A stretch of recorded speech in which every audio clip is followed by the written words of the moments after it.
আমার সন্তান চাইলে $1000 টিপ দিতে পারে কারণ তার বাবা বিশ্বের সবচেয়ে ধনী ব্যক্তি।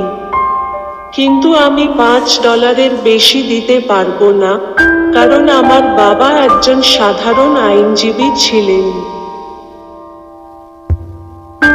পৃথিবী পরিবর্তন করে ফেলতে চাইলে বিয়ের আগেই করো। বিয়ের পরে পৃথিবী পরিবর্তন তো পরের কথা, টিভির চ্যানেলই পরিবর্তন করতে পারবে না।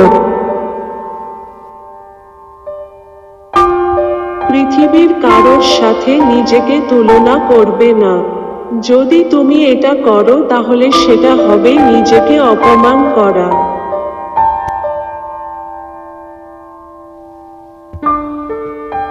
আমি এটা বিশ্বাস করি যে, আপনি যদি মানুষদের সমস্যা দেখান এবং তার সমাধানও দেখান, তবে মানুষ স্থানান্তর হবে। সাফল্য অনেকটা উস্কানি দেয়া শিক্ষকদের মতো। এটা দক্ষ ও বুদ্ধিমান লোকদের চিন্তা করতে বাধ্য করায় যে তারা কখনো হারবে না।